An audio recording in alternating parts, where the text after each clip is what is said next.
പ്രവീൺ പ്രണവ്. അതിനിടയ്ക്ക് അവരുടെ കുറേ നെഗറ്റീവ് ന്യൂസ്. പിന്നെ ബോബി ചെമ്മണ്ണൂർ, അദ്ദേഹം ഇതിനകത്ത് ഈ സംഭവം എന്ന് പറഞ്ഞാൽ അദ്ദേഹം വീഡിയോ ചെയ്തല്ലോ. ഇനിമേലെ ഒരു നടൻ അപ്രത്യക്ഷമായിട്ട് എൻട്രി ആവില്ല, നല്ല എൻട്രി എല്ലാം കൊടുത്ത് അപ്രത്യക്ഷമായിട്ട് എൻട്രി ആകുന്നതുപോലെ പല കടക്കാരും നമ്മുടെ ജീവിതത്തിൽ നിന്ന് എക്സിറ്റ് ആയി പോകുന്നത്. എല്ലാവർക്കും നമ്മുടെ വീഡിയോയിലേക്ക് ഒരിക്കൽ കൂടെ സ്വാഗതം. ഞാനിന്ന് വളരെ ഇമ്പോർട്ടൻ്റ് ആയ കുറച്ച് കാര്യങ്ങളാണ് നിങ്ങളോട് പറയാനായിട്ട് ആഗ്രഹിക്കുന്നത്. അതും എൻ്റെ പേഴ്സണൽ എക്സ്പീരിയൻസിൽ നിന്നുള്ള കാര്യങ്ങളാണ്. പൈസ എങ്ങനെ മാനേജ് ചെയ്യണം എന്നുള്ള വിഷയത്തെക്കുറിച്ചാണ് ഞാൻ നിങ്ങൾ സംസാരിക്കാൻ ആഗ്രഹിക്കുന്നത്. ഫിനാൻഷ്യൽ അഡ്വൈസറായിട്ടല്ല ഞാൻ നിങ്ങളുടെ മുമ്പിൽ വന്നിരിക്കുന്നത്. എൻ്റെ എക്സ്പീരിയൻസിൽ നിങ്ങളോട് ഷെയർ ചെയ്യണം എന്നുള്ള ആഗ്രഹത്തിലാണ് വന്നിരിക്കുന്നത്. കാരണം എന്താണെന്ന് വെച്ചാൽ ഞാൻ വളരെയേറെ അബദ്ധങ്ങൾ കാണിച്ചായിരുന്നു. പൈസ മാനേജ് ചെയ്യുന്ന കാര്യത്തിൽ വളരെയേറെ അബദ്ധങ്ങൾ കാണിച്ചൊരു സമയം ഉണ്ടായിരുന്നു. ഞാൻ കഴിഞ്ഞ 10 വർഷമായിട്ട് സാലറി വാങ്ങുന്ന ഒരാളാണ്. അപ്പോൾ കൂടെ എനിക്കൊരു നല്ല സേവിങ് ഇല്ലായിരുന്നു, നല്ലൊരു ഇൻവെസ്റ്റ്മെൻറ്റ് ഇല്ലായിരുന്നു. ഒരു 2 വർഷം മുമ്പ് വരെയുള്ള കാര്യങ്ങളാണ്. അതിനുശേഷം ഞാൻ പൈസ എങ്ങനെ സേവ് ചെയ്യണം, അതിനെങ്ങനെ ഉപയോഗിക്കണം എന്നുള്ള കാര്യങ്ങൾ പഠിച്ചു. അറിയാലോ, നമ്മളെ സ്കൂളുകളിലൊന്നും ആരും ഇത് പഠിപ്പിക്കുന്നില്ല. ജോലിയിലേക്ക് പ്രവേശിക്കുന്നതിനുള്ളൊരു മാർഗ്ഗദർശനം മാത്രമേ നമ്മൾ സ്കൂളുകളിലും കോളേജുകളിലും നമ്മൾ പഠിപ്പിക്കുന്നുള്ളൂ. പണം സമ്പാദിക്കുക എന്നതിനേക്കാളും വളരെ പ്രയാസമുള്ള കാര്യങ്ങളാണ് അതിനെങ്ങനെ മാനേജ് ചെയ്യണം എന്നുള്ളത്.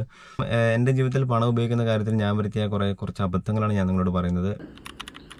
ഞാൻ വരുത്തിയ ഒന്നാമത്തെ അബദ്ധം എന്താണെന്ന് വെച്ചാൽ, ഞാൻ അനാവശ്യ സാധനങ്ങൾ പർച്ചേസ് ചെയ്യാൻ വേണ്ടി ഞാൻ എൻ്റെ കുറേ അധികം പൈസ ഉപയോഗിക്കും. നമുക്കവിടെ ക്യാൻറ്റീൻ ഫെസിലിറ്റി ഒക്കെ ഉണ്ടായിരുന്നു. അപ്പം ഞാനിങ്ങനെ ക്യാൻറ്റീനിലെല്ലാം പോയാലും ഞാൻ മേടിക്കുന്ന പല സാധനങ്ങളും നമ്മുടെ കണ്ണിന് ഇഷ്ടപ്പെടുന്ന കാര്യങ്ങളായിരുന്നു. ഞാനത് എൻ്റെ ജീവിതത്തിൽ അത്യാവശ്യമുള്ള സാധനങ്ങളാണെന്ന് പോലും ചിന്തിച്ചിട്ടില്ല. അനാവശ്യ സാധനങ്ങൾ എന്നതുകൊണ്ട് ഉദ്ദേശിക്കുന്നത് എന്താണെന്ന് വെച്ചാൽ, നമുക്ക് അത്യാവശ്യമല്ലാത്തത് നമ്മൾ ആഴത്തിൽ ചിന്തിക്കാതെ വാങ്ങുന്ന കാര്യങ്ങൾ. അതായത് നമ്മളത് കണ്ടു ഇഷ്ടപ്പെട്ട് എടുക്കുക എന്നൊക്കെ പറയത്തില്ല, അതുപോലെ നമ്മൾ ജസ്റ്റ് ഒന്ന് കാണുമ്പം ഉണ്ടാകുന്ന ഒരു ആകർഷണത്തിൽ നമ്മൾ വാങ്ങുന്ന കാര്യങ്ങളാണ് ഈ അനാവശ്യ സാധനങ്ങളെന്നുകൊണ്ട് ഞാൻ ഉദ്ദേശിക്കുന്നത്. ചിലപ്പോൾ നമ്മളിങ്ങനെ മൊബൈലിൽ ഇങ്ങനെ സ്ക്രോൾ ചെയ്ത് പോകുമ്പോൾ, ആമസോൺ ഫ്ലിപ്കാർട്ടിലൊക്കെ സ്ക്രോൾ ചെയ്ത് പോകുമ്പോൾ നമ്മളിങ്ങനെ പെട്ടെന്നൊരു സാധനം കാണുന്നു, ഇത് 70% ഓഫറിൽ കാണുമ്പോഴൊക്കെ നമ്മൾ വാങ്ങത്തില്ലേ. നമുക്കത് അത്യാവശ്യമൊന്നും ഉണ്ടാകത്തില്ലായിരിക്കും, പക്ഷെ നമ്മളത് അങ്ങനെ കാണുമ്പോൾ നമുക്ക് കണ്ണിന് ഇഷ്ടപ്പെടുന്നത് കൊണ്ട് വാങ്ങുന്ന അങ്ങനെ കുറേ സാധനങ്ങൾ ഞാൻ വാങ്ങിക്കൂട്ടുമായിരുന്നു. പല സാധനങ്ങളും ഞാനങ്ങനെ ഉപയോഗിച്ചിട്ട് പോലുമില്ല, ഉപയോഗിക്കാതെ വാങ്ങിയിട്ട് അതെൻ്റെ നിന്ന് നഷ്ടപ്പെടും. അങ്ങനെയൊക്കെ ഉപയോഗിക്കാത്ത സാധനങ്ങൾ വരെ നല്ല വലിയ വലിയ പൈസയ്ക്ക് വാങ്ങിയിട്ട് ഞാനത് ഉപയോഗിക്കത്തോടില്ലായിരുന്നു. അന്നൊന്നും നമുക്ക് പൈസേൻ്റെ വാല്യൂ അറിയത്തില്ലല്ലോ. പൈസ ഉണ്ടായിരുന്നു, അതുകൊണ്ട് അത് എങ്ങനെയെങ്കിലും തീർക്കണം എന്നുള്ളൊരു മൈൻഡിലായിരുന്നു നമ്മളന്നൊക്കെ ഉണ്ടായിരുന്നത്. പിന്നെ ഓഫേഴ്സ് എല്ലാം വരുമ്പോൾ അറിയാലോ, ഇപ്പം പെട്ടെന്ന് മറ്റേ ഫ്ലിപ്കാർട്ടിൽ ഗ്രേറ്റ് ഇന്ത്യൻ ഫെസ്റ്റിവൽ ഇല്ലെങ്കിൽ അങ്ങനത്തെ കുറേ ഓഫേഴ്സ് വരുമല്ലോ ഫ്ലിപ്കാർട്ടിൽ, ആമസോണിലൊക്കെ. ഇങ്ങനെ ഓപ്പൺ ആക്കുമ്പോഴായിരിക്കും പെട്ടെന്ന് പൃഥ്വിരാജിൻ്റെ ആടി സെയിൽ പരസ്യം കണ്ട് 70% ഓഫർ, 80% ഓഫറെല്ലാം കാണുമ്പോഴത്തേക്കും പോയി വാങ്ങും. പിന്നെ 2 ഷർട്ട് വാങ്ങുമ്പോൾ 1 ഷർട്ട് ഫ്രീ, ഇങ്ങനത്തെ കുറേ ഓഫേഴ്സ് ഉണ്ടാവുമല്ലോ. സത്യത്തിൽ ഇത് 3 ഷർട്ടിൻ്റെ പൈസ അവർ ഈടാക്കുന്നുണ്ട്, നമ്മളതൊന്നും മനസ്സിലാക്കുന്നില്ല. നമ്മൾ നോക്കുമ്പോൾ എന്നാ 2 ഷർട്ട് വാങ്ങുമ്പോൾ 1 ഫ്രീ ആയിട്ട് കിട്ടുന്നുണ്ട്, പിന്നെ എന്നാ പോയി വാങ്ങാമെന്ന് കരുതും. അങ്ങനെ പോയി അങ്ങനെ അതായത് നമുക്കിങ്ങനെ ഇതിൻ്റെ ഒന്നും ആവശ്യം ഉണ്ടാവില്ല, നമ്മൾ വെറുതെ ഓഫേഴ്സ് എല്ലാം കണ്ടിട്ട് ഇങ്ങനെ പോയി വാങ്ങുവാണ്. അങ്ങനെ ഓരോ അബദ്ധങ്ങൾ കാണിച്ചായിരുന്നു. അങ്ങനെ ആവശ്യമില്ലാത്ത സാധനങ്ങൾ വാങ്ങുമ്പോൾ നമുക്ക് വരുന്ന കുഴപ്പങ്ങൾ എന്താണെന്ന് വെച്ചാൽ, ഒരു ധനകാര്യ പ്രതിസന്ധിയിലേക്ക് നമ്മൾ പോകുന്നതിന് അതൊരു കാരണമായിട്ട് തീരും, ഒരു ഹാബിറ്റായിട്ട് മാറും. ഇപ്പോഴും നമ്മുടെ അവിടെയെല്ലാം ചെക്കന്മാർ ഇപ്പം ബർത്ത്ഡേ വരുന്ന പിള്ളേരെ പൈസ വരുമ്പോഴത്തേക്ക് അപ്പം തന്നെ ആമസോണിൽ ഓരോരോ സാധനങ്ങൾ ഇങ്ങനെ ബുക്ക് ചെയ്തുകൊണ്ടിരിക്കും, ഷൂസ്, ടീഷർട്ട്സ്. അതൊന്നും നമ്മളവിടെ അതൊന്നും ഉപയോഗിക്കേണ്ട ആവശ്യം വരുന്നില്ല, എന്നാൽ കൂടെ ഇങ്ങനെ വാങ്ങിക്കൊണ്ടിരിക്കുക. അത് ഈ പൈസ ഇല്ലാത്തപ്പോൾ പിന്നെ ക്രെഡിറ്റ് കാർഡിൻ്റെ ഉപയോഗമായി, വലിയ വലിയ ലോണുകൾ വരുത്തി വയ്ക്കും ഇങ്ങനത്തെ ആവശ്യമില്ലാത്ത പർച്ചേസുകൾ. പിന്നെ നമുക്കൊരു ബഡ്ജറ്റ് ഉണ്ടാവുമല്ലോ, ആ ബഡ്ജറ്റ് നമ്മുടെ കൺട്രോളിൽ നിന്ന് പോകും. അപ്പോൾ ഇത് നിയന്ത്രിക്കാൻ കഴിയും. ഒന്ന് നമ്മൾ വാങ്ങുന്നതിന് മുമ്പ് നമ്മൾ ചിന്തിക്കുക, ഈ സാധനം നമുക്ക് അത്യാവശ്യമാണോ എന്ന്. 24 hours എന്ന് പറയുന്ന റൂളുണ്ട്. അതായത് ആ റൂൾ ഇങ്ങനെയാണ്. അതായത് നമ്മളിപ്പോൾ ഒരു സാധനം വാങ്ങണം, ആ സാധനം വാങ്ങാൻ വേണ്ടി ഇപ്പം എനിക്ക് പെട്ടെന്ന് ഒരു ആഗ്രഹം വന്നു, എനിക്കൊരു സ്പീക്കർ വാങ്ങണം. അപ്പോൾ ഞാനിങ്ങനെ ചിന്തിക്കണം, ഞാനിപ്പോൾ ഇത് വാങ്ങാൻ പാടില്ല, ഒരു 24 മണിക്കൂർ കഴിഞ്ഞിട്ട് ഞാനിത് വാങ്ങണം. അപ്പോൾ നമ്മുടെ തീരുമാനത്തിൽ മാറ്റം ഉണ്ടാകും. ഇപ്പം ഇതിൻ്റെ ആവശ്യമില്ല, അങ്ങനത്തെ ഒരു തിങ്കിങ് വരും. അതായത് നമ്മൾ എന്തെങ്കിലും ഒരു ആഗ്രഹം വന്നാൽ പെട്ടെന്ന് ഓടിപ്പോട്ട് അത് വാങ്ങാൻ നിൽക്കരുത്. ഒരു 24 മണിക്കൂർ കഴിഞ്ഞിട്ട് നമ്മൾ ആ ഒരു 24 മണിക്കൂർ കൊണ്ട് നമുക്ക് ഈ ഒരു തീരുമാനത്തിൽ വ്യത്യാസം വരും. അതിനാണ് 24 hours റൂൾ എന്ന് പറയുന്നത്. പിന്നെ എനിക്കിപ്പോൾ ഓർമ്മയുണ്ട്, കഴിഞ്ഞ ക്രിസ്മസിന് ഞാൻ നാട്ടിലുണ്ടായിരുന്നു. അപ്പോൾ ഞാനൊരു കരോളിൻ്റെ സമയത്ത് യൂസ് ചെയ്യാൻ വേണ്ടി ഒരു സ്പീക്കർ വാങ്ങി, ബോട്ടിൻ്റെ ഒരു സ്പീക്കർ. അത് 3500 രൂപ അങ്ങനെ എന്തോ റേറ്റ് ഉണ്ടായിരുന്നു. അത് അന്നൊരു ദിവസം മാത്രമേ ഉപയോഗിച്ചുള്ളൂ. ഇപ്പോൾ അത് വീട്ടിൽ കിടപ്പുണ്ട്. ഇപ്പോൾ അത് ഓൺ ചെയ്ത് പോലും നോക്കാറില്ല, അതിൻ്റെ ആവശ്യമില്ലായിരുന്നു, വെറുതെ ഇങ്ങനെ മേടിച്ചു. പിന്നെ ഒരു റൂളുണ്ട്, അതായത് 6 month റൂൾ. 6 month റൂൾ എന്ന് പറഞ്ഞാൽ, നമ്മളിപ്പോൾ ഒരു സാധനം വാങ്ങുന്നു, ഒരു വില കൂടി ഒരു സാധനം വാങ്ങുന്നു, ആ സാധനം നമുക്ക് അടുത്ത 6 മാസത്തേക്ക് നമുക്ക് ഉപകാരപ്പെടുമോ എന്നുള്ളൊരു നോക്കിയിട്ട് വാങ്ങുന്നൊരു റൂളുണ്ട്. അനാവശ്യമായ പർച്ചേസുകൾ നിയന്ത്രിക്കാനുള്ള അടുത്തൊരു മെത്തേഡ് എന്താണെന്ന് വെച്ചാൽ, നമ്മൾ ഒരു പർച്ചേസിങ് തയ്യാറാക്കണം. അതായത് നമുക്ക് ഇപ്പോൾ എവിടെയെങ്കിലും ഒരു പർച്ചേസിന് പോകും, അപ്പോൾ നമ്മൾ പർച്ചേസ് പോകുന്നതിന് മുമ്പ് നമ്മൾ തയ്യാറാക്കണം. ഇപ്പോൾ ഷോപ്പിങ്ങിന് പോകുമല്ലോ, നമ്മളിപ്പം എന്നൊന്നും ഷോപ്പിംഗ് പോകത്തില്ലോ, ആഴ്ചയിലൊരിക്കലും ഒരു തവണ ഷോപ്പിങ്ങിന് പോകും. അപ്പോൾ നമ്മൾ ഷോപ്പിംഗ് പോകുന്നതിന് മുമ്പ് ചെയ്യണം എന്തൊക്കെ സാധനങ്ങൾ നമ്മൾ വാങ്ങാൻ പോകുന്നതെന്ന്. ആ സാധനങ്ങൾ ലിസ്റ്റ് എഴുതണം. എന്നിട്ട് ആ ലിസ്റ്റിലുള്ള സാധനങ്ങൾ മാത്രം വാങ്ങാൻ ശ്രമിക്കുക. പിന്നെ എന്താണെന്ന് വെച്ചാൽ, ഈ ലിസ്റ്റിലുള്ള സാധനങ്ങൾക്ക് നമുക്കൊരു ഇത്ര എമൗണ്ട് ഉണ്ടാവുമല്ലോ, നമുക്കൊരു ഐഡിയ ഉണ്ടാവും. ഈ സാധനത്തിന് ഇത്ര, ഇപ്പോൾ അരി വാങ്ങുന്നുണ്ടെങ്കിൽ അരിക്ക് ഇത്ര പൈസ. അപ്പോൾ നമ്മൾ ആ എമൗണ്ട് മാത്രം ഇപ്പോൾ ഇത്രേ ഒരു 10 ഐറ്റം ഉണ്ടാവും. ആ ഐറ്റത്തിൻ്റെ നമ്മൾ മെനു പൈസ കാൽക്കുലേറ്റ് ചെയ്യുക. എന്നിട്ട് നമ്മൾ അത്രയും പൈസ മാത്രം നമ്മുടെ കൈ വെക്കുക. അപ്പോൾ നമുക്ക് വേറൊരു എമൗണ്ട് വേറൊരു ഐറ്റം വാങ്ങാൻ നമ്മൾ നിൽക്കത്തില്ല. കാരണം നമ്മുടെ അടുത്ത് അത്രയും പൈസയല്ലേ ഉണ്ടാവുള്ളൂ. അപ്പോൾ നമുക്കിപ്പം നമ്മൾ വിചാരിച്ച പൈസയേക്കാളും കൂടുതലായിട്ടുണ്ടെങ്കിൽ നമ്മൾ ഇതിനകത്ത് ഈ വാങ്ങിയ സാധനങ്ങളിനകത്ത് എന്ത് സാധനമാണ് അത്യാവശ്യമില്ലാത്തത് ആ സാധനം നമുക്ക് ഒഴിവാക്കാൻ പറ്റും. കാരണം നമ്മുടെ അടുത്ത് അത്രയും പൈസ ഉള്ളല്ലോ. അപ്പോൾ നമ്മൾ അധികം സാധനങ്ങൾ വാങ്ങാനായിട്ട് നിൽക്കില്ല. പിന്നെ ഒരു ഇതെന്താണെന്ന് വെച്ചാൽ ഗൂഗിൾ പേ പോലത്തുള്ള ഓൺലൈൻ പേയ്മെൻറ്റ് മെത്തേഡ്സ് ഉണ്ടല്ലോ, അത് മാക്സിമം കുറവ് യൂസ് ചെയ്യുക. പിന്നെ അടുത്തെന്താണെന്ന് വെച്ചാൽ എന്താണെന്ന് വെച്ചാൽ നമ്മൾ ഓഫേഴ്സ് എല്ലാം ഇഗ്നോർ ചെയ്യുക. നമ്മൾ ഓഫേഴ്സ് ഒന്നും നോക്കാൻ നിൽക്കരുത്. ഇപ്പം ഈസ്റ്ററിൻ്റെ സമയത്ത് ഓഫർ, ക്രിസ്മസിൻ്റെ സമയത്ത് ഓഫർ, ഓണത്തിൻ്റെ ഓഫർ, വിഷുവിൻ്റെ ഓഫർ, റംസാൻ ഓഫർ, ഇങ്ങനെയുള്ള ഓഫേഴ്സ് എല്ലാം മാക്സിമം ഒഴിവാക്കും. ഓഫേഴ്സ് ഒന്നും നമ്മൾ ചിന്തിക്കാനേ പാടില്ല. നമുക്ക് എപ്പോൾ അത്യാവശ്യം വരുന്നത്, നമുക്ക് എപ്പോൾ സാധനത്തിൻ്റെ ആവശ്യമുണ്ട് ആ സമയത്ത് മാത്രം വാങ്ങുക. വേറൊരു മെത്തേഡ് എന്താണെന്ന് വെച്ചാൽ വലിയ വലിയ സാധനങ്ങൾ വാങ്ങുമല്ലോ. ഇപ്പോൾ ഒരു കാർ വാങ്ങാൻ പ്ലാനുണ്ട്, ഒരു ബൈക്ക് വാങ്ങാൻ പ്ലാനുണ്ട്, ഒരു വീട് വെക്കാൻ പ്ലാനുണ്ട്. ഇതൊക്കെ നമ്മുടെ ആവശ്യങ്ങൾ തന്നെയല്ല. അതായത് നമ്മൾ പെട്ടെന്ന് പോയിട്ട് ഇത് കാര്യങ്ങൾ ചെയ്യാതെ ഇപ്പോൾ പെട്ടെന്നൊരു ദിവസം മൈൻഡ് വരുവാണ്, ഇപ്പം എൻ്റെ വീടിൻ്റെ അടുത്തുള്ള ഒരാൾ കാറ് വാങ്ങി, എനിക്കും കാറ് വാങ്ങണം, അങ്ങനത്തെ ഒരു തിങ്കിങ് വന്നിട്ട് പോയി വാങ്ങാതെ നമ്മൾ ഇങ്ങനത്തുള്ള വലിയ വലിയ സാധനങ്ങളൊക്കെ വാങ്ങുമ്പോൾ അതിനുവേണ്ടി സമയം കൊടുക്കുക. ഇപ്പോൾ 4 മാസം മുമ്പ്, 5 മാസം മുമ്പ്, 1 വർഷം മുമ്പോ, അങ്ങനെ ഇപ്പോൾ ഒരു വീട് വെക്കണമെന്നൊക്കെ പ്ലാൻ ഉണ്ടെങ്കിൽ ഒരു 2 വർഷം മുമ്പേ അതിനെക്കുറിച്ച് ചിന്തിച്ച് പ്ലാൻ ചെയ്തിട്ട് വേണം അതിനെക്കുറിച്ച് ചെയ്യാൻ വേണ്ടി. ഇപ്പോൾ ഞാനിപ്പോൾ എനിക്ക് ഈ കാറ് വാങ്ങാൻ പ്ലാൻ ഉണ്ടായിട്ട് ഞാൻ 6 മാസം മുമ്പേ ഞാൻ ഇങ്ങനെ പ്ലാൻ ചെയ്തു. എന്നിട്ട് ഞാൻ ഓരോന്നിനെക്കുറിച്ച് ഇങ്ങനെ അന്വേഷിച്ചു.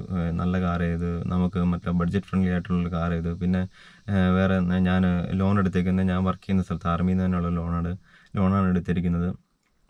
ആ ലോൺ എനിക്ക് 6 മാസം മുമ്പേ ഞാൻ എടുത്തായിരുന്നു. അതായത് കാറ് വാങ്ങുന്നതിന് 6 മാസം മുമ്പേ ഞാൻ ലോൺ എടുത്തായിരുന്നു. എന്നിട്ട് ആ ലോൺ ഞാൻ അങ്ങനെ 10 ലക്ഷം രൂപയായിരുന്നു എടുത്തത്. അതിനകത്ത് 8 ലക്ഷം രൂപ ഞാൻ നേരെ പൈസ ഇൻവെസ്റ്റ് ചെയ്തു. അതിനകത്ത് എനിക്കൊരു 10-70,000 രൂപ ലാഭം കിട്ടി. അപ്പോൾ ഞാൻ ആ പൈസയെല്ലാം എടുത്തു, ഒരു 10-70,000 രൂപ ലാഭവും കിട്ടി. അതെല്ലാം കൂടി എടുത്താണ് ഞാൻ 10 ലക്ഷം രൂപ എടുത്തിട്ട് ഞാൻ അതിനകത്ത് 8 ലക്ഷം രൂപ എങ്ങാണ്ട് എനിക്ക് കാറിനായുള്ളൂ. അപ്പം അങ്ങനെ ചെയ്യുക. അതായത് നമ്മൾ എടുത്തിയാടി ഒരു തീരുമാനം എടുക്കാതെ. എനിക്കിപ്പോഴും ഓർമ്മയുണ്ട്, എൻ്റെ കൂടെയുള്ള ഒരു വർക്ക് ചെയ്യുന്ന ഒരു സാറുണ്ട്. അപ്പോൾ പുള്ളിക്കാരന് നാട്ടിൽ പോയി പുള്ളിക്കാരന് പൈസ എല്ലാം അത്യാവശ്യം ഉണ്ടായിരുന്നു കയ്യിൽ. അപ്പോൾ നാട്ടിൽ പോയിട്ട് പുള്ളിക്കാരൻ എന്തോ ഒരു കാര്യത്തിൽ ആരുടെ കാറ് ചോദിച്ചു. അപ്പോൾ കാറ് കിട്ടിയില്ല പുള്ളിക്കാരന്. പെട്ടെന്ന് പുള്ളിക്കാരനൊരു വാശി വന്നിട്ട് പുള്ളിക്കാരൻ നേരെ അടുത്തുള്ളൊരു ഹ്യുണ്ടായി ഷോറൂമിൽ പോയിട്ട് ഒരു i20 ബുക്ക് ചെയ്തു. അങ്ങനത്തെ ഉള്ള മണ്ടത്തരങ്ങളൊന്നും കാണിക്കരുത്. അതൊക്കെ ഒരു പ്രത്യേകതരം മണ്ടത്തരം. അങ്ങനെ പെട്ടെന്നൊന്നും എടുക്കേണ്ട തീരുമാനമല്ല ഇത്. വേറൊരുത്തനോടുള്ള വാശിക്ക് നമ്മുടെ പൈസ വേസ്റ്റ് ആക്കുന്ന ഒരു പരിപാടിയല്ല അത്. അപ്പോൾ നമുക്കെന്ന് പറഞ്ഞാൽ നമുക്ക് ക്യാൻറ്റീൻ ത്രൂ നമുക്ക് വിലക്കുറവിൽ കാറ് കിട്ടും. എന്നിട്ട് കൂടി അദ്ദേഹം സിവിലിൽ പോയിട്ട് 1 ലക്ഷം രൂപേൻ്റെ വ്യത്യാസമൊക്കെ വരും ഇങ്ങനെ ക്യാൻറ്റീൻ ത്രൂ വാങ്ങുമ്പോൾ. അപ്പോൾ അതൊന്നും നോക്കാതെ പുള്ളിക്കാരൻ പെട്ടെന്ന് ചാടിയെടുത്തൊരു തീരുമാനത്തിന് പെട്ടെന്ന് ഒരു കാറ് വാങ്ങുകയത്. അപ്പോൾ അങ്ങനത്തെ മണ്ടത്തരങ്ങളൊന്നും കാണിക്കരുത്. നമ്മൾ എന്ത് ചെയ്യുമ്പോഴും വലിയ വലിയ കാര്യങ്ങൾ ചെയ്യുമ്പം, ചെറിയ കാര്യത്തിൻ്റെ ഇപ്പോൾ അരി വാങ്ങുക, പഞ്ചസാര വാങ്ങുക, ഇങ്ങനത്തെയുള്ള ആവശ്യങ്ങളുണ്ടാവുമല്ലോ. ആവശ്യങ്ങളൊന്നും നമുക്ക് ഒഴിവാക്കാൻ പറ്റില്ല. ഇപ്പം ചില നമ്മുടെ ആഗ്രഹങ്ങളുണ്ടാവുമല്ലോ, വലിയ വലിയ ആഗ്രഹങ്ങൾ. ഇപ്പോൾ ഒരു ഐഫോൺ എടുക്കണം, ഒരു കാറ് വാങ്ങണം, ഒരു ബൈക്ക്, ഇങ്ങനത്തുള്ള കാര്യങ്ങൾക്ക് വേണ്ടി നമ്മൾ കുറച്ച് സമയം ചിലവഴിക്കണം. ഇങ്ങനത്തുള്ള കാര്യങ്ങൾ പെട്ടെന്ന് എടുക്കാതെ അങ്ങനത്തെ ഒരു പ്ലാൻ ഉണ്ടെങ്കിൽ തന്നെ ഒരു 5-6 മാസം മുമ്പേ നമ്മൾ അതിനെക്കുറിച്ച് ചിന്തിക്കണം. അടുത്തൊരു കാര്യം എന്താണെന്ന് വെച്ചാൽ നമ്മുടെ കടബാധ്യത കൂടുന്ന കാര്യങ്ങളുണ്ടാവില്ല. ഇപ്പോൾ ക്രെഡിറ്റ് കാർഡിൻ്റെ ഉപയോഗം, അങ്ങനത്തെ ഉള്ള സംഭവങ്ങളൊന്നും മാക്സിമം കുറയ്ക്കണം. ഈ പർച്ചേസിന് വേണ്ടി ഇങ്ങനത്തുള്ള കാര്യങ്ങളൊന്നും ഉപയോഗിക്കാതിരിക്കുക മാക്സിമം, എൻ്റെ ഒരു അഭിപ്രായത്തിൽ. ഇപ്പം നിങ്ങൾക്കൊരു ഫിനാൻഷ്യൽ ഡിസിപ്ലിൻ ഇല്ലെങ്കിൽ നിങ്ങൾ ഉറപ്പായിട്ടും ക്രെഡിറ്റ് കാർഡൊന്നും യൂസ് ചെയ്യാതിരിക്കുന്നതാണ് നല്ലത്. ഫിനാൻഷ്യൽ ഡിസിപ്ലിൻ ഇല്ലെങ്കിൽ. അതേസമയം നിങ്ങൾക്ക് അറിയാമല്ലോ ഇതിൻ്റെ കാര്യങ്ങൾ അറിയാം. ഇപ്പോൾ എൻ്റെ കൂടെയുള്ള ഒരു സാറ്, പുള്ളിക്കാരൻ 14,000 രൂപ കണ്ട് ക്രെഡിറ്റ് കാർഡിൻ്റെ ലോണായെന്ന് പറഞ്ഞത്. അത് ചെറിയ എന്തോ പൈസേൻ്റെ സാധനങ്ങളെ വാങ്ങിയുള്ളൂ. എന്നിട്ട് ക്രെഡിറ്റ് കാർഡ് ഉപയോഗിച്ച് കുറച്ച് പൈസേൻ്റെ സാധനങ്ങൾ വാങ്ങി. പക്ഷേ പുള്ളിക്കാരൻ ആ സമയമായപ്പം ആ പൈസ അടയ്ക്കാൻ പറ്റിയില്ല. പുള്ളിക്കാരൻ ടൈറ്റായി പോയി. എന്നിട്ട് പുള്ളിക്കാരനെ ഇപ്പോൾ ലോൺ മാത്രം 14,000 രൂപ ഉണ്ടെന്ന് പറഞ്ഞു. അപ്പോൾ അങ്ങനത്തെയുള്ള മണ്ടത്തരങ്ങളൊന്നും കാണിക്കരുത്. നിങ്ങൾക്കൊരു ഫിനാൻഷ്യൽ ഡിസിപ്ലിൻ ഇല്ലെങ്കിൽ നിങ്ങൾ ഉറപ്പായിട്ടും ക്രെഡിറ്റ് കാർഡൊന്നും ഉപയോഗിക്കാതിരിക്കുക.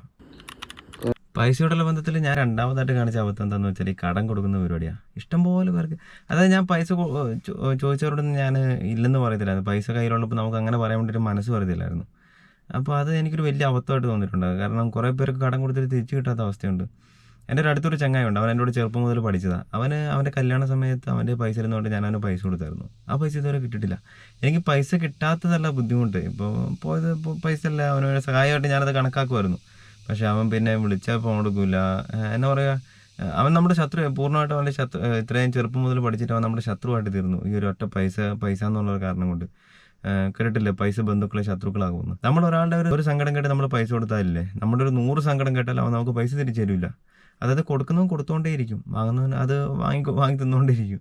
മാക്സിമം നമ്മൾ കടം കൊടുക്കാതിരിക്കുക. കാരണം അത്യാവശ്യമുള്ള മറ്റവസ്ഥകളിലൊക്കെ കുറേ പേര് ചോദിക്കൂലേ, അങ്ങനെയുള്ളവർ അവർ തിരിച്ചു തരും എന്നുള്ള പ്രതീക്ഷയിൽ അവരെ കൊടുക്കുക. അല്ലെങ്കിൽ പിന്നെ അവർക്കതൊരു അവരുടെ അവസ്ഥയിൽ നമ്മൾ ചെയ്യുന്ന സഹായമായിട്ട് കണ്ടുകൊണ്ട് നമ്മൾ കൊടുക്കുക. കിട്ടാക്കടമായിട്ട് അതിനെ കൂട്ടുക. ഇല്ലെങ്കിൽ പിന്നെ അവർ തിരിച്ചു തന്നാൽ അതൊരു സന്തോഷം, തിരിച്ചു തന്നില്ലെങ്കിൽ അവർക്ക് നമ്മൾ ആ അവസ്ഥയിൽ ചെയ്യുന്ന സഹായമായിട്ട് കണ്ടുകൊണ്ട് നമ്മൾ ചെയ്ത് കൊടുക്കുക. രജനീകാന്ത് ഒരു സിനിമയിൽ പറയുന്നില്ലേ, നല്ലവനായിരിക്കണം, ரொம்ப നല്ലവനായിരിക്കും കൂടാതെന്ന്. അങ്ങനെ ഇരുന്ന് നമ്മൾ മുതലാക്കും, മറ്റുള്ളവർ മുതലാക്കും. അതുകൊണ്ട് നമ്മൾ കുറച്ചൊക്കെ നമ്മളെക്കുറിച്ച് ചിന്തിക്കണ്ടേ, നമ്മുടെ അവസ്ഥയെക്കുറിച്ച്, നമ്മുടെ ഫ്യൂച്ചറിനെ കുറിച്ചൊക്കെ നമ്മൾ ചിന്തിക്കണ്ടേ. അപ്പോൾ നമ്മൾ ആ രീതിയിൽ ജീവിക്കുക, അതായത് കടം കൊടുക്കുക. അതായത് നമ്മൾ നമുക്ക് കിട്ടുന്നൊരു പൈസ ഉണ്ടാവുമല്ലോ, ഒരു മാസം അല്ലെങ്കിൽ ദിവസക്കൂലി പണി ചെയ്യുന്നവരാണ് ആ ദിവസത്തിൽ കിട്ടുന്ന പൈസ.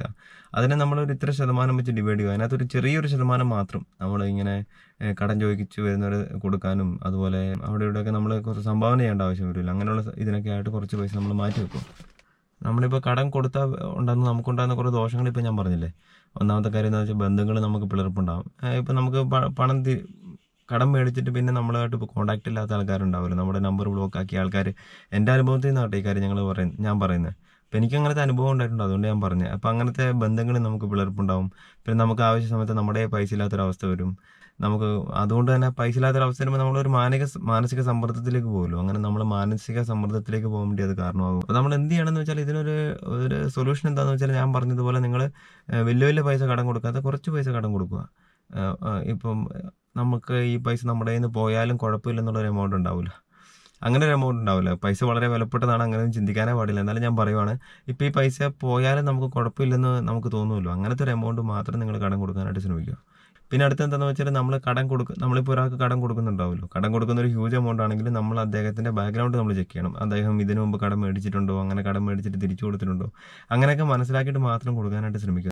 കാരണം എന്താണെന്ന് വെച്ചാൽ, പൈസേൻ്റെ കാര്യത്തിൽ നമ്മൾ ആരുടെ അടുത്തും പറ്റിക്കപ്പെടാൻ പാടില്ല. നമ്മൾ കഷ്ടപ്പെട്ടുണ്ടാക്കുന്ന പൈസയാണ്, നമ്മുടെ സമയവും എനർജി എല്ലാം വേസ്റ്റ് ആക്കി ഉണ്ടാക്കുന്ന പൈസയാണ്. അപ്പോൾ നമ്മൾ ആ പൈസേൻ്റെ കാര്യത്തിൽ ആരിൽ നിന്ന് പറ്റിക്കപ്പെടാനായിട്ട് പാടില്ല. പിന്നെ ഹ്യൂജ് എമൗണ്ട് കൊടുക്കുവാണെങ്കിൽ എഴുതി വെച്ചിട്ടോ രേഖയായിട്ടൊക്കെ കൊടുക്കുക. ഇപ്പോൾ അതാകുമ്പോൾ എന്ന് പറഞ്ഞാൽ എന്തെങ്കിലും ഒരു തർക്കം ഉണ്ടെങ്കിൽ കൂടി നമുക്ക് അവൻ്റെ എഴുത്തുണ്ടാവില്ല, അത് നമുക്ക് ഉപകാരപ്പെടും. സിനിമയിലെ ഒരു നടൻ അപ്രത്യക്ഷമായിട്ട് എൻട്രി ആവില്ല, നല്ല എൻട്രി എല്ലാം കൊടുത്ത് അപ്രത്യക്ഷമായിട്ട് എൻട്രി ആകുന്നത് പോലെ പല കടക്കാരും നമ്മുടെ ജീവിതത്തിൽ നിന്ന് എക്സിറ്റ് ആയി പോകുന്നത്. പൈസയോടുള്ള ബന്ധത്തിൽ ഞാൻ ചെയ്ത മൂന്നാമത്തെ മണ്ടത്തിൽ എന്താണെന്ന് വെച്ചാൽ, എനിക്ക് കുറച്ച് ആവശ്യമില്ലാത്ത കുറേ ഹാബിറ്റ്സ് ഉണ്ടായിരുന്നു. എൻ്റെതായ കുറേ ശീലങ്ങൾ ഒഴിവാക്കേണ്ടതായ കുറേ ശീലങ്ങൾ. ആ ശീലങ്ങൾ എനിക്ക് കുറേ സാമ്പത്തിക നഷ്ടം ഉണ്ടാക്കിയിട്ടുണ്ട്. അതായത് ഞാൻ പുറത്ത് പോയിട്ട് ഭക്ഷണം കഴിക്കുന്ന ഒരു ശീലം ഉണ്ടായിരുന്നു. നാട്ടിലെല്ലാം വന്നാൽ എൻ്റെ പകുതി പൈസയും ഭക്ഷണം കഴിക്കുന്ന കാര്യത്തിൽ നമ്മളൊരിക്കലും അങ്ങനെ പറയാൻ പാടില്ല. എന്നാലും നമ്മൾ പുറത്ത് പോയിട്ട് ഭക്ഷണം കഴിക്കുന്നില്ല, അതുകൊണ്ട് നമുക്കൊരു ഗുണമൊന്നുമില്ല, ശരീരത്തിന് വലിയ മെച്ചമൊന്നും കിട്ടാൻ പോകുന്നില്ല. ഇപ്പോൾ വീട്ടിൽ നിന്ന് കഴിക്കാതെ പുറത്ത് പോയി ഭക്ഷണം കഴിച്ചുകൊണ്ട് എനിക്ക് മെച്ചങ്ങളൊന്നും കിട്ടാറില്ല. ഇപ്പോൾ ഞാൻ ചായ കുടിക്കുന്ന ഒരു ശീലം ഉണ്ടായിരുന്നു, ഭയങ്കരമായിട്ട് ചായ കുടിക്കുമായിരുന്നു. അതായത് ഞാൻ ജോലി ചെയ്യുന്ന സ്ഥലത്തോ ഇല്ലെങ്കിൽ വീട്ടിൽ നിന്നൊന്നും ചായ കുടിക്കില്ല. പക്ഷേ പുറത്ത് പോയാൽ ഈ കടകളിലെ ചായയിൽ എനിക്ക് ഭയങ്കര ഒരു വീക്ക്നെസ് ആയിരുന്നു. ചായ കുടിക്കുക, ചായൻ്റെ ഒപ്പം എന്തായാലും കഴിക്കുമല്ലോ, എന്തായാലും കഴിക്കും. അങ്ങനെ കേട്ടത് ഞാനിപ്പം ഈ ഫിനാൻഷ്യൽ മാനേജ്മെൻറ്റിനെ കുറിച്ച് ഞാൻ പഠിച്ചിട്ട്, അപ്പോൾ ഞാൻ ഈ ബഡ്ജറ്റിങ് തുടങ്ങി. ഞാൻ ഈ കാൽക്കുലേഷൻ ചെയ്യുമായിരുന്നു. അതായത് ഇപ്പോൾ ഓരോരോ മാസം ഞാനിങ്ങനെ ലീവിന് വന്ന സമയത്ത് ഞാനിങ്ങനെ ചെക്ക് ചെയ്യുമായിരുന്നു. അതായത് ഇപ്പം ഒരു ദിവസം ഇത്ര പൈസ മാറ്റും. ഇപ്പോൾ ചെറിയൊരു ട്രാൻസാക്ഷനൊക്കെ നോക്കുമല്ലോ, ഇപ്പോൾ 20 രൂപ ചായക്ക് വേണ്ടി, 22 രൂപ ചായക്ക് വേണ്ടി, ഒരു ചായക്ക് 12 രൂപയും കണ്ടേ ഇപ്പം. അപ്പോൾ ഞാനിങ്ങനെ കഴിഞ്ഞ ലീവിൻ്റെ ഇങ്ങനെ ചെക്ക് ചെയ്ത സമയത്ത് എനിക്ക് മനസ്സിലായത്, എനിക്ക് ഏറ്റവും കൂടുതൽ നഷ്ടം വന്നിരിക്കുന്നത് ചെറിയ ചെറിയ ട്രാൻസാക്ഷൻ ഇല്ലേ, നമ്മൾ ചെറുതായിട്ട് കൂട്ടണോ, 22 രൂപയല്ലേ പോട്ടെ, അങ്ങനത്തെ ചെറിയ ട്രാൻസാക്ഷൻ ഉണ്ടല്ലോ, ആ ഒരു ട്രാൻസാക്ഷനാണ് എനിക്ക് ഏറ്റവും കൂടുതൽ നഷ്ടം വന്നിരിക്കുന്നത്. അതായത് പുറത്തു പോയിട്ടുള്ള ഈ ചെറിയ ചെറിയ ശീലങ്ങളില്ലേ, ഇതുകൊണ്ടൊന്നും നമുക്ക് ശരീരത്തിന് ഒരു ഗുണവും കിട്ടുന്നില്ല. ഇപ്പോൾ ചായ അധികം കുടിച്ചാൽ പഞ്ചസാര അടങ്ങിയ സാധനങ്ങൾ അധികം കഴിച്ചുകൊണ്ട് നമുക്കൊന്നും ഗുണമൊന്നും കിട്ടാൻ പോകുന്നില്ല. ഇപ്പോൾ പുറത്തുനിന്ന് അധികം ഫുഡ് കഴിച്ചതുകൊണ്ട് ഒരു ഗുണവും കിട്ടാൻ പോകുന്നില്ല. ആ പൈസയ്ക്ക് സാധനങ്ങൾ മേടിച്ചിട്ട് വീട്ടിൽ വന്ന് ഭക്ഷണം ഉണ്ടാക്കി കഴിച്ചാൽ നമുക്ക് അത്രയും നല്ല ബെനിഫിറ്റാണ് ശരീരത്തിന്. കാരണം കെമിക്കലൊന്നും ചേർക്കാതെയല്ലേ നമ്മൾ ഉണ്ടാക്കുന്നത്. അപ്പോൾ അങ്ങനത്തെ ഉള്ള ഹാബിറ്റ്സ് ഉണ്ടാവില്ല. ഇപ്പോൾ ചിലർക്ക് സിഗരറ്റ് വലിക്കുന്ന ഒരു ഇതുണ്ടാവും, മദ്യപിക്കുന്ന ഹാബിറ്റ് ഉണ്ടാവും. എനിക്കിപ്പോഴും ഓർമ്മയുണ്ട്, അതായത് ഞാൻ ഒരു കോഴ്സിന് പോയി മധ്യപ്രദേശിൽ, 2 മാസത്തെ കോഴ്സ്. അപ്പോൾ എൻ്റെ കൂടെ ഒരു മഹാരാഷ്ട്രക്കാരനുണ്ടായിരുന്നു. അദ്ദേഹത്തിന് പാൻപരാഗ ചവയ്ക്കുന്ന ഒരു രോഗം ഉണ്ടായിരുന്നു. ഇങ്ങനെ ചവച്ച് തുപ്പിക്കൊണ്ടിരിക്കും, പല്ലെല്ലാം ഇങ്ങനെ ചുമന്നിട്ടായിരിക്കുന്നത്. നമുക്ക് തന്നെ കാണുമ്പോൾ എന്തോ പോലെ തോന്നും. എവിടെ പോലും ഇങ്ങനെ ചവച്ചുകൊണ്ടിരിക്കും, സംസാരിക്കുമ്പോൾ ഇങ്ങനെ ചവയ്ക്കുമ്പോൾ ഇങ്ങനെ അതിങ്ങനെ നമ്മുടെ മുഖത്തേക്ക് വരും. അതിപ്പോൾ അദ്ദേഹമല്ല, നോർത്ത് ഇന്ത്യയിൽ ഏറ്റവും കൂടുതൽ ഉപയോഗിക്കുന്ന ഒരു സംഭവം അത്. അതുകൊണ്ടാണല്ലോ ആ കമ്പനി ബ്രാൻഡ് അംബാസിഡറായിട്ട് ഷാറുഖ് ഖാനൊക്കെ ഉപയോഗിക്കുന്നത്. അത്രയും വരുമാനം ഉള്ളതുകൊണ്ടാണല്ലോ. നോർത്ത് ഇന്ത്യയിലൊക്കെ പോയാൽ, റെയിൽവേ സ്റ്റേഷനിലൊക്കെ പോയി ഫുള്ള് ഇത് തന്നെ കാണുന്നത്. സ്റ്റേഷൻ ഫുള്ള് തുപ്പിട്ടേക്കുമായിരിക്കും. നമുക്ക് തന്നെ എന്തോ ബുദ്ധിമുട്ട് പോലെ തോന്നും അവിടെയൊക്കെ പോയാൽ. അപ്പോൾ ഞാനിങ്ങനെ ചിന്തിക്കും, അദ്ദേഹത്തോട് ഞാൻ ചോദിച്ചപ്പോൾ അയാൾ പറഞ്ഞ് ഒരു ദിവസം 15 പാക്കറ്റെല്ലാം അദ്ദേഹം കഴിക്കുമെന്നാണ് പറഞ്ഞത്. ഒരു പാക്കറ്റിന് 10-15 രൂപയുണ്ട്. അപ്പോൾ എത്ര പൈസയാവും അതിനുവേണ്ടി വെറുതെ ഇങ്ങനെ വേസ്റ്റ് ആക്കുന്നത്. 150-200 രൂപയൊക്കെ ഇതിനുവേണ്ടി മാത്രം ഒരു ദിവസം വേസ്റ്റ് ആക്കിക്കൊണ്ടിരിക്കും. നമ്മുടെ അൺനെസസറി ബാഡ് ഹാബിറ്റ്സ് മാറ്റാനുള്ള ചില പരിഹാരങ്ങൾ ഞാൻ പറഞ്ഞുതരാം. ഒന്നാമത്തെ പരിഹാരം എന്താണെന്ന് വെച്ചാൽ നമ്മൾ നമ്മുടെ ശീലങ്ങൾ ഒഴിവാക്കുക. അത് തന്നെയാണ് ഏറ്റവും വലിയ പരിഹാരം. ചില ശീലങ്ങളൊന്നും നമുക്ക് പെട്ടെന്ന് ഒഴിവാക്കാൻ പറ്റത്തില്ല. ഓക്കെ, അപ്പോൾ നമ്മൾ ചെറിയ ചെറിയ പടികളായിട്ട് ഒഴിവാക്കുക. അതിന് പകരം വേറെ വേറെ ശീലങ്ങൾ നമ്മുടെ ലൈഫിലേക്ക് എടുത്തുകൊണ്ട് വരും. ചില നല്ല നല്ല ശീലങ്ങളില്ലേ, ചില ചലഞ്ചുകൾ. ഇപ്പോൾ ചിലരുണ്ടാവും ഒരു ദിവസം 100 പുഷപ്പ് ചലഞ്ച്, അതുപോലെ തന്നെ വേറെ അങ്ങനെ ബോഡിക്ക് മെയിൻറ്റെയിൻ ആക്കാൻ പറ്റിയത്, ബോഡിക്ക് നല്ലതെന്ന് തോന്നുന്ന നല്ല നല്ല ചലഞ്ചുകൾ ഏറ്റെടുക്കുക. സാമ്പത്തിക ലക്ഷ്യം ജീവിതത്തിൽ ഉണ്ടാക്കുക. നല്ലൊരു സാമ്പത്തിക ലക്ഷ്യം, ഒരു ഇത്ര വർഷത്തിനുള്ളിൽ ഞാൻ ഒരു 50,000 രൂപ സേവ് ചെയ്യും. അങ്ങനെയുള്ള നല്ല നല്ല ലക്ഷ്യങ്ങളുണ്ടാവില്ലേ, നല്ല നമുക്ക് അത്യാവശ്യത്തിന് വേണ്ടി എമർജൻസി ഫണ്ട് ഇത്ര രൂപ ഞാൻ സേവ് ആക്കും, ഇത്ര രൂപ പൈസ സേവ് ആക്കിയിട്ട് ഞാനിവിടെ ഇങ്ങനെ ട്രിപ്പ് പോവും. അങ്ങനെയുള്ള സംഭവങ്ങൾ നമ്മളെ നല്ല നല്ല ലക്ഷ്യങ്ങൾ ഉണ്ടാക്കിയെടുക്കുക. അതുപോലെ തന്നെ വേറൊരു ഇതാണ്, നമ്മുടെ ചെറിയ ചെറിയ ശീലങ്ങളുണ്ടാവില്ലേ, ആ ശീലങ്ങൾ മാറ്റിയെടുക്കുക. അതായത് ഇപ്പം പുറത്തുനിന്ന് ചായ കുടിക്കുന്നതിന് ഇല്ലെങ്കിൽ പുറത്തുനിന്ന് കോഫി വാങ്ങുന്നതിന് പകരം അത് വാങ്ങി പൗഡർ വാങ്ങി വീട്ടിൽ കൊണ്ടുവന്ന് കോഫി ആക്കുക. ഇപ്പം നിങ്ങൾ മാത്രം ഒരു അവസ്ഥയിൽ ആസ്വദിക്കുന്നതിനേക്കാൾ ഉപരി നിങ്ങൾ വീട്ടിലുള്ളവരും ആസ്വദിക്കാൻ കഴിയും. അതൊരു ഏറ്റവും വലിയ കാര്യം. അങ്ങനത്തെ ഒരു ചെറിയ ശീലങ്ങൾ മാറ്റിയെടുത്തുകൊണ്ട് വരിക. പിന്നെ അതുപോലെ തന്നെ ഇപ്പം നമുക്ക് ഇപ്പം നല്ല നല്ല ഫുഡ് കഴിക്കണം തോന്നുന്നു, പുറത്ത് പോയിട്ട് ഫുഡ് കഴിക്കണം എന്ന് അങ്ങനത്തെ ഒരു സിറ്റുവേഷൻ വരുവാണെങ്കിൽ തന്നെ നിങ്ങൾ വലിയ വലിയ കടകളിൽ പോകാതെ ചെറിയ ചെറിയ ഹോട്ടലുണ്ടാവില്ല, ചെറിയ സാധാരണക്കാരുടെ ഹോട്ടലുകൾ, അവിടെ പോയി ഭക്ഷിക്കുക. അത് വേറൊരു വൈബാണ്. നിങ്ങൾ അങ്ങനെയൊക്കെ ആസ്വദിക്കാനായിട്ട് ശ്രമിക്കണം.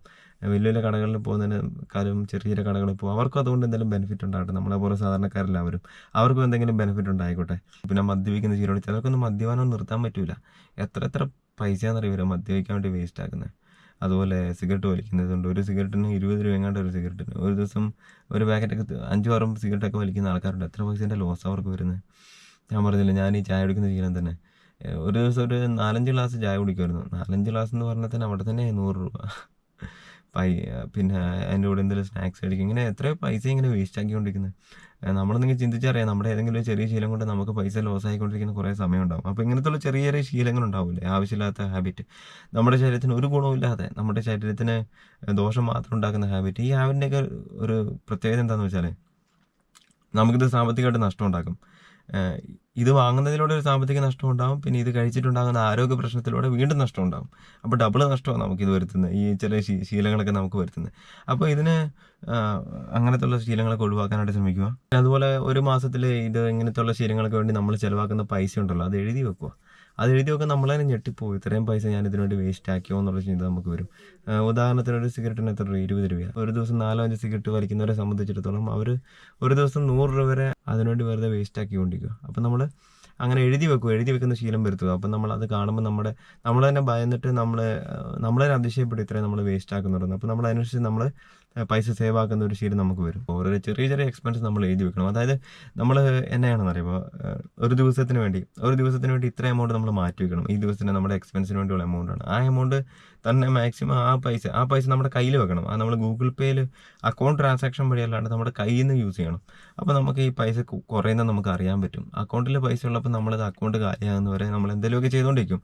അപ്പോൾ നമ്മൾ മാക്സിമം പൈസ എന്താണെന്ന് വെച്ചാൽ നമ്മൾ നമ്മുടെ കയ്യിൽ തന്നെ വെക്കാനായിട്ട് ശ്രമിക്കുക. അപ്പോൾ കയ്യിൽ വെച്ചിട്ട് അത് ഉപയോഗിക്കുക. ചെറിയൊരു ആവശ്യത്തിനായി കൂടെ കയ്യിൽ നിന്ന് പൈസ കൊടുക്കുക.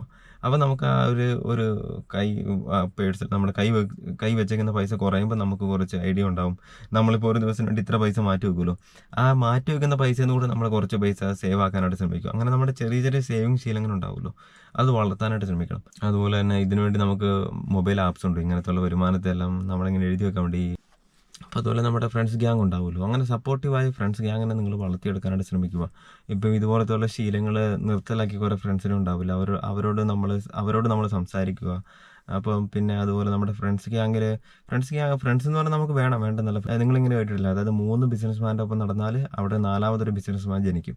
അതേസമയം 3 അലവലാദികളൊപ്പം നടന്നാൽ അവിടെ 4മതൊരു അലവലാതി ജനിക്കപ്പെടുകയാണ് ചെയ്യുന്നത്. അപ്പോൾ പറഞ്ഞില്ല, അതായത് ഫ്രണ്ട്സിന് നമ്മുടെ ജീവിതത്തിൽ അത്രയും സ്വാധീനം ഉണ്ടാക്കാനായിട്ട് കഴിയും. അങ്ങനെയല്ല, നമ്മൾ നമ്മുടെ ഫ്രണ്ട്സിനെ സ്വാധീനിക്കാൻ കഴിയണം. ആ ഫ്രണ്ട്സിനോട് ഇതിനെക്കുറിച്ച് സംസാരിക്കുക, ഭാവിയെക്കുറിച്ച് സംസാരിക്കുക, ബിസിനസ്സിനെ കുറിച്ച് സംസാരിക്കുക, എന്തെങ്കിലും പുതിയ ബിസിനസ്സുകൾ തുടങ്ങുന്നതിനെക്കുറിച്ച് നിങ്ങൾ പ്ലാൻ ചെയ്യുക.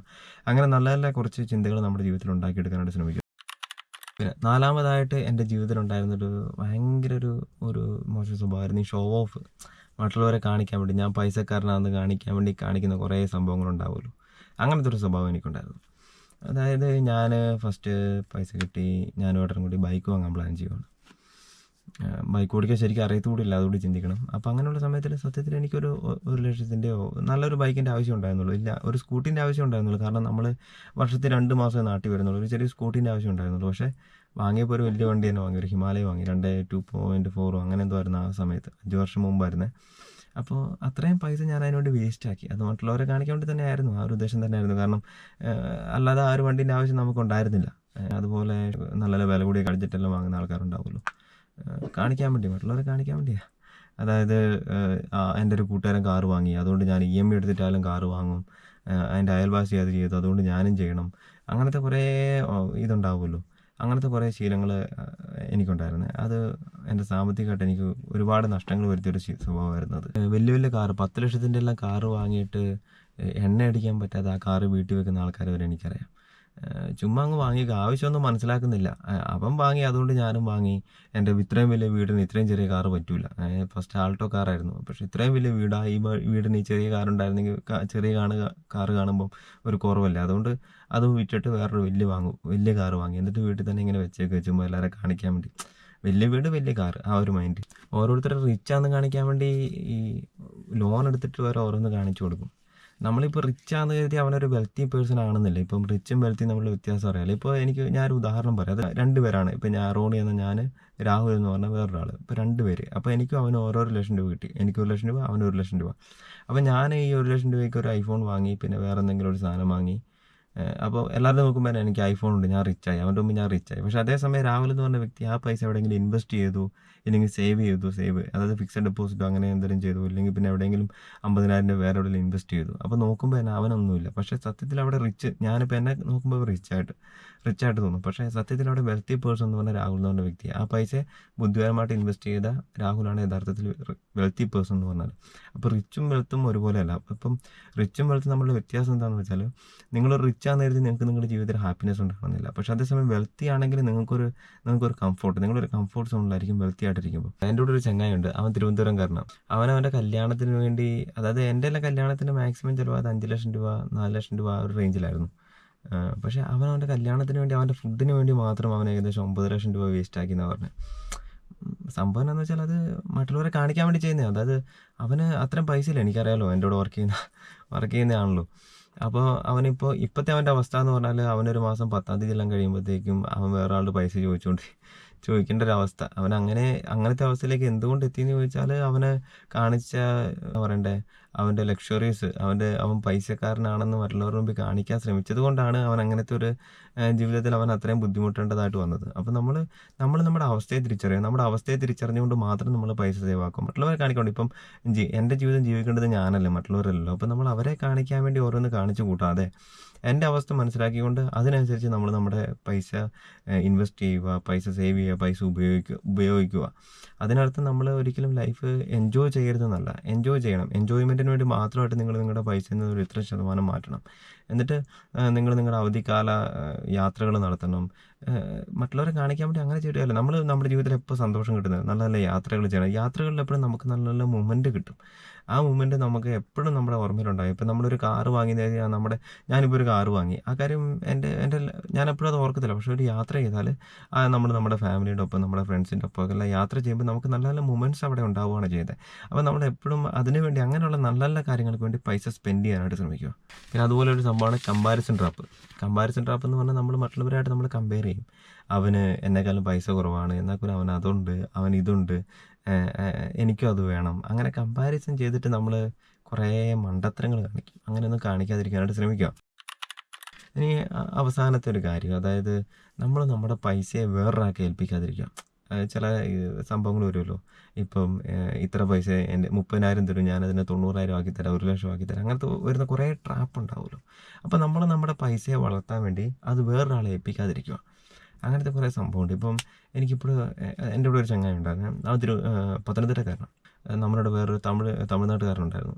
അവൻ എന്താണെന്ന് വെച്ചാൽ ഇവരോട് പറഞ്ഞു, നീ എനിക്ക് ഇത്ര പൈസ താ, ഞാനതിനെ ഡബിൾ ത്രിബിളാക്കി തരാം. ഞാനാക്കുന്നല്ല, എൻ്റെ നാട്ടിലൊരു പുള്ളിക്കാരനുണ്ട്, അവനിങ്ങനെ ചെയ്തിട്ടുണ്ട്, എൻ്റെ പൈസ അവനങ്ങനെ ചെയ്തു. വിശ്വാസം എടുക്കാൻ വേണ്ടി കുറേ കാണിക്കുമല്ലോ. അപ്പോൾ അങ്ങനെ ചെയ്തു, ഇങ്ങനെ ചെയ്തു എന്നൊക്കെ പറഞ്ഞിട്ട് ഇവൻ 9,00,000 രൂപ ലോൺ എടുത്തിട്ട് അവന് കൊടുത്തു. നമ്മൾ അവസാനമായിട്ട് ഈ സംഭവം അറിഞ്ഞ്, ഇവൻ തട്ടിപ്പിൽ പെട്ടു എന്ന് അറിഞ്ഞു കഴിഞ്ഞപ്പോഴാണ് ഇത് പിന്നെ എല്ലാവരും ഫ്ലാഷായിട്ട് വലിയ പ്രശ്നമായത്. അപ്പോൾ അങ്ങനത്തെ കുറേ മണ്ടത്തരങ്ങൾ കാണിക്കുന്ന ആൾക്കാരുണ്ട്. ഞാൻ തന്നെ എൻ്റെ കുറേ പൈസ അങ്ങനെ എനിക്കിപ്പോഴും ഓർമ്മയുണ്ട്. ഞാൻ ഈ ഫ്ലിപ്കാർട്ട് യൂസ് ചെയ്യാൻ തുടങ്ങിയ സമയത്ത് അന്ന് ഈ മറ്റേ ഈ കോയിൻ എന്ന് പറയുന്ന സംഭവമില്ലേ, അതായത് ഇത്ര സാധനങ്ങൾ വാങ്ങുമ്പോൾ ഇത്ര കോയിൻ നമുക്ക് കിട്ടും. അപ്പോൾ ഞാൻ ഈ സമയത്ത് എനിക്കൊരു ഫ്രോഡ് കോൾ വന്നു. നിങ്ങൾക്ക് ഇത്ര പൈസേൻ്റെ ഇതടിച്ചു, എത്ര 10-70 ലക്ഷം രൂപേൻ്റെ സംഭവം അടിച്ചു എന്നും പറഞ്ഞ് എനിക്ക് കോൾ വന്നു. ഞാനത് വിശ്വസിച്ചു. കാരണം ഈ കോയിൻ എന്ന് പറഞ്ഞ സംഭവം ഉണ്ടല്ലോ, അങ്ങനെ എന്തെങ്കിലും വന്നതായിരിക്കും, സ്ക്രാച്ച് കാർഡ് എന്ന് പറഞ്ഞ സംഭവമൊക്കെ ആ സമയത്ത് ഉണ്ടായിരുന്നല്ലോ, അങ്ങനെ എന്തെങ്കിലും കിട്ടിയതായിരിക്കും എന്ന് എഴുതിയിട്ട് ഞാൻ ഓക്കെ എന്നും പറഞ്ഞ് ഞാൻ വിശ്വസിച്ചു. അപ്പോൾ അവൻ പറഞ്ഞു, അവൻ എന്നെ വീണ്ടും വിളിച്ചിട്ട് പറഞ്ഞു, നിങ്ങൾക്ക് ഈ പൈസ കിട്ടണമെങ്കിൽ ഇത്ര പൈസ ആദ്യം കെട്ടണം, എന്നാലേ ഇത് കിട്ടുള്ളൂ എന്ന് പറഞ്ഞു. ഞാൻ ആ പൈസ കെട്ടി 15 രൂപ എങ്ങാണ്ടായിരുന്നു തോന്നുന്നു, 15,000 രൂപ എങ്ങാണ്ട് കെട്ടി. അത് കഴിഞ്ഞപ്പോൾ വീണ്ടും വിളിച്ചിട്ട് പറഞ്ഞു, ഓക്കെ അത് കെട്ടിയിട്ടുണ്ട്, ഇനി ഒരു ഇത്ര പൈസയും കൂടി അടയ്ക്കണം, എന്നാലേ അടുത്ത പ്രൊസീജിയർ ചെയ്യാൻ പറ്റുള്ളൂ, അക്കൗണ്ടിലേക്ക് വരുന്നതിന് മുമ്പ് ഇത്ര പൈസ കൂടി അടയ്ക്കണം. അങ്ങനെ വീണ്ടും ആ പൈസയും കൂടി അടിച്ചു. ഇത്രയും ചെയ്ത് കഴിഞ്ഞപ്പോൾ എനിക്ക് മനസ്സിലായി ഞാൻ പെട്ടു എന്ന്. ഞാനെന്താ അബദ്ധത്തിൽ പോയി ചാടിയിട്ടുണ്ട്, ഇത് വെറും തട്ടിപ്പാന്ന്. അത്രയും പൈസ എൻ്റെ മനഷ്ടപ്പെട്ടിട്ടാണ് എനിക്ക് മനസ്സിലാകുന്നത്. അപ്പോൾ ഇങ്ങനത്തെ ട്രാപ്പിലൊന്നും പെടാതിരിക്കുക. അതായത് നിങ്ങൾക്ക് ആരും ഫ്രീ ആയിട്ട് നിങ്ങൾക്ക് പൈസ തരാൻ പോകുന്നില്ല. ഈ ലോകത്ത് ആരും നിങ്ങൾക്ക് ഫ്രീ ആയിട്ട് പൈസ തരാൻ പോകുന്നില്ല. അതുകൊണ്ട് നിങ്ങൾ ഇങ്ങനത്തെ ട്രാപ്പിൽ പെടാതിരിക്കുക. നിങ്ങൾ സ്ട്രേറ്റ് ഫോർവേഡിൽ നിങ്ങൾക്ക് പൈസ ഉണ്ടാക്കാനായിട്ട് ശ്രമിക്കുക. എളുപ്പ വഴികൾ ചെയ്യില്ലേ, അങ്ങനത്തെ ഉള്ള സംഭവത്തിലൊന്നും പോയി പെടാതിരിക്കുക. ഈ ഇടയ്ക്ക് 2 വർഷം മുമ്പ്, 1.5 വർഷം മുമ്പ് നിങ്ങൾക്കറിയായിരിക്കും മറ്റേ ഫിജി കാർഡ് എന്നുള്ള സംഭവം. അങ്ങനെ കുറേ മണി ചെയിൻ ട്രാപ്സ് ഉണ്ടാവും. അങ്ങനത്തെ ഒന്നും പോയി പെടാതിരിക്കുക. ഞാനും അതിനകത്ത് ഇൻവെസ്റ്റ് ചെയ്തായിരുന്നു. എനിക്കും അറിയത്തില്ലായിരുന്നു ഈ സംഭവം. ഞാൻ മാക്സിമം ആ സമയത്തൊക്കെ എനിക്ക് കുറച്ച് ഐഡിയ ഉണ്ടായിരുന്നൊരു വ്യക്തിയായിരുന്നു. കുറേ അനുഭവങ്ങളുണ്ടായിട്ടും ഞാൻ അതിനകത്ത് പോയി പെട്ടു. അത് ഞാൻ ചെയ്യാൻ കാരണം എന്താണെന്ന് വെച്ചാൽ, എൻ്റെ ഒരു ചങ്ങായി എൻ്റെ കൂടെ ആർമിയിൽ വർക്ക് ചെയ്യുന്ന ഒരുത്തം പറഞ്ഞതുകൊണ്ടാണ്. പിന്നെ ഈ ബോബി ചെമ്മണ്ണൂർ, അദ്ദേഹം ഇതിനകത്ത് ഈ സംഭവമൊക്കെ എന്ന് പറഞ്ഞാൽ അദ്ദേഹം വീഡിയോ ചെയ്തല്ലോ. അല്ല, അദ്ദേഹം കൂടി ഇതിനകത്ത് പാർട്ട്ണർ ആയതുകൊണ്ടാണ് ഞാൻ പോയിട്ട് കൈവച്ചത്. ഇല്ലെങ്കിൽ ഞാൻ ഉറപ്പായിട്ടും വെക്കത്തില്ലായിരുന്നു. അങ്ങനത്തെ കുറേ സംഭവങ്ങളുണ്ട്. അങ്ങനത്തെ മണി ചെയിൻ ട്രാപ്പിലൊന്നും പോയി പെടാതിരിക്കുക. എൻ്റെ കൂടെ നമ്മുടെ ഒരു ഇൻസ്ട്രക്ടർ ഉണ്ടായിരുന്നു, നമ്മുടെ PT ഉസ്താദ്. അദ്ദേഹത്തിൻ്റെ സ്റ്റാറ്റസെല്ലാം ഞാൻ ഇടയ്ക്കിടയ്ക്ക് കാണും. അപ്പോൾ അദ്ദേഹം കർണാടകക്കാരനാണ്. അദ്ദേഹം ഇതേപോലത്തെ എന്തോ ഒരു സംഭവത്തിൽ പെട്ടു. എനിക്കത് മനസ്സിലായി. കാരണം അദ്ദേഹത്തിൻ്റെ സ്റ്റാറ്റസ് ഫുള്ളതാ. ഇത് ഇപ്പോൾ കാറ് കിട്ടുന്നു, അയാൾ MG ഹെക്ടർ എന്ന് പറഞ്ഞ കാറില്ലേ, ആ കാറ് വാങ്ങി, പിന്നെ ഗോൾഡിൻ്റെ ചെയിന്, മൊബൈൽ, എങ്ങോട്ടേക്കോ ട്രിപ്പ്, സിംഗപ്പൂരോ അങ്ങനെ സ്ഥലത്തേക്കുള്ള ട്രിപ്പുകൾ, ഫുള്ള് സ്റ്റാറ്റസ് അത് തന്നെ. ഒരു ദിവസം പെട്ടെന്ന് ഇയാളെന്നെ വിളിച്ചു. രാവിലെ ഒരു 3 മണി 3:30 ആയ സമയത്ത്, ഞാൻ ഉറങ്ങുന്ന സമയത്ത് തന്നെ ഇയാൾ വിളിച്ചത്. എന്നിട്ട് പറഞ്ഞു, റോണി, അദ്ദേഹം ജോലിയെല്ലാം വിട്ടു, പട്ടാളത്തിൻ്റെ സർവീസെല്ലാം വിട്ടിട്ട് അദ്ദേഹം പുറത്ത് പോയിട്ട് ഈ ഒരു ട്രാപ്പിൽ പെട്ടു. സംഭവം എനിക്ക് സംഭവം മനസ്സിലായി. കാരണം ഞാൻ ഓൾറെഡി എൻ്റെ ഇത്ര പൈസ എനിക്ക് ലോസ് ആയതാണല്ലോ. അപ്പോൾ ഇദ്ദേഹം ഒരു 3 മണി 3:15 വിളിച്ചിട്ട് പറഞ്ഞു, റോണി ഇങ്ങനത്തെ ഒരു സംഭവം ഉണ്ടോ, നീ ചേരുന്നു, നല്ല ലാഭം, അങ്ങനെ ഇങ്ങനെയാണ്. ഞാൻ പറഞ്ഞു, സാറേ നീ ഇത്ര പൈസ ആദ്യം കെട്ടണം, കെട്ടിക്കഴിഞ്ഞാൽ പിന്നെ നിൻ്റെ താഴെ ആളെ ചേർക്കണം, നമുക്ക് ഇത് അറിയത്തില്ലെന്ന് പുള്ളിക്കാരൻ്റെ വിചാരം.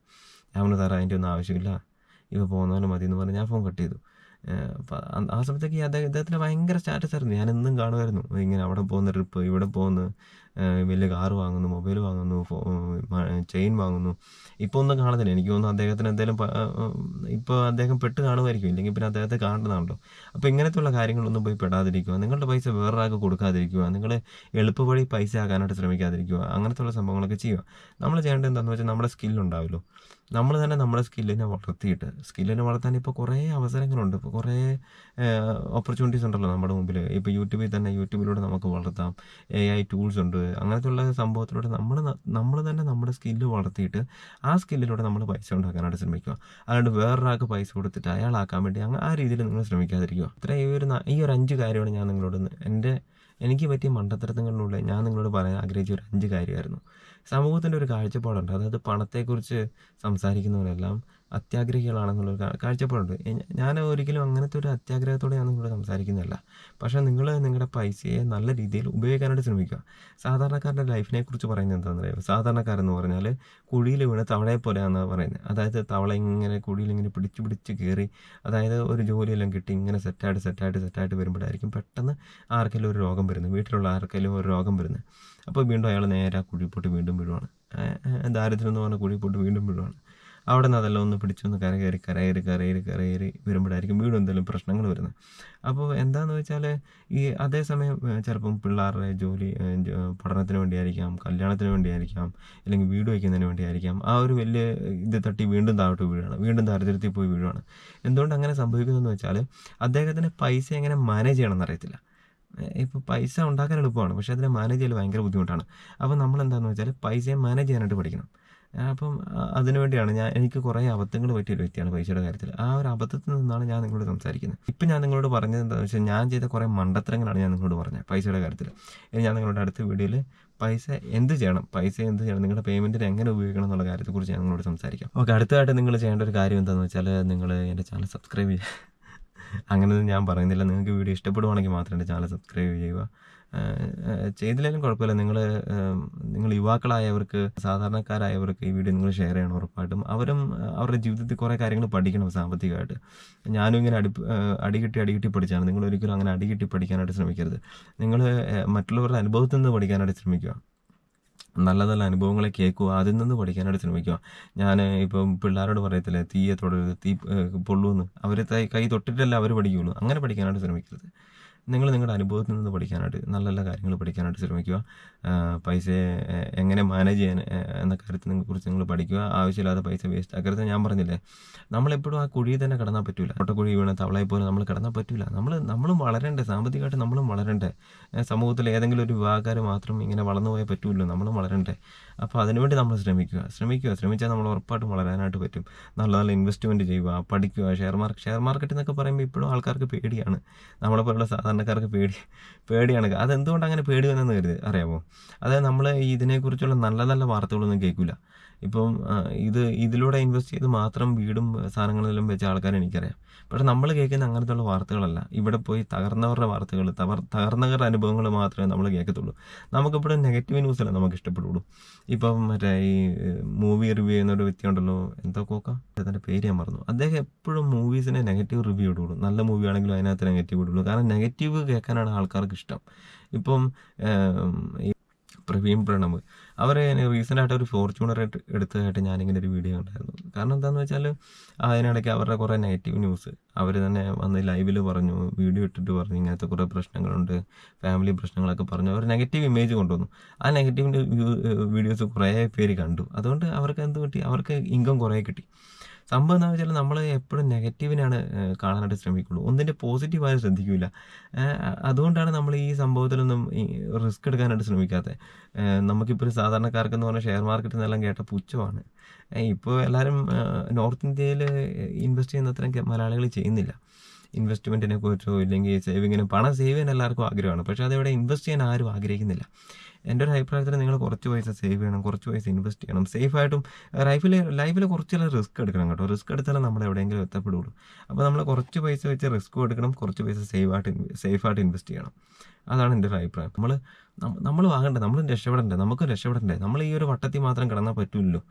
നമുക്കും യാത്രകൾ ചെയ്യാൻ പറ്റണം. നമ്മുടെ ലൈഫിൽ ഹാപ്പിനെസ് കിട്ടാൻ പറ്റണം. ഹാപ്പിനെസ് എന്താണെന്ന് അറിയത്തില്ല. അതായത് നമ്മൾ ഇഷ്ടപ്പെടുന്ന കാര്യങ്ങൾ നമ്മൾ വിചാരിക്കുന്ന സമയത്ത് ചെയ്യാൻ കഴിയുമെന്ന് പറഞ്ഞാൽ ഹാപ്പിനെസ്.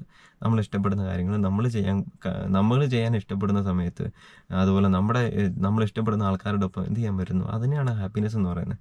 എത്ര നാളെന്ന് വെച്ചാൽ നമ്മൾ വേറൊരാളുടെ കീഴിൽ ഇങ്ങനെ പണി ചെയ്ത് അവരുടെ വർത്തമാനം കേട്ട് വടക്കം കേട്ട് കിടക്കുന്നത്. അപ്പോൾ നമ്മൾ ജീവിതത്തിൽ ഹാപ്പിനെസ് എടുക്കാനായിട്ട് നമ്മൾ മാക്സിമം ശ്രമിക്കുക. Thank you. നിങ്ങൾക്ക് ഇഷ്ടപ്പെട്ടെങ്കിൽ വീഡിയോ നിങ്ങൾ ഷെയർ ചെയ്യുക. നിങ്ങളുടെ പ്രായക്കാർക്ക് ഷെയർ ചെയ്ത് കൊടുക്കുക. ടീനേജ് ഇപ്പോൾ ജോലിയിലുള്ളവർക്കും ഇപ്പോൾ നിങ്ങൾക്ക് നിങ്ങളുടെ കൂട്ടുകാർക്കെല്ലാം വീഡിയോ ഷെയർ ചെയ്യുക. അവരും കാണട്ടെ. നമ്മളെല്ലാവരും വളരട്ടെ. നമുക്ക് ഒരുമിച്ച് വളരാം, സാമ്പത്തികമായിട്ട് വളരാനായിട്ട് ശ്രമിക്കാം. Okay, thank you.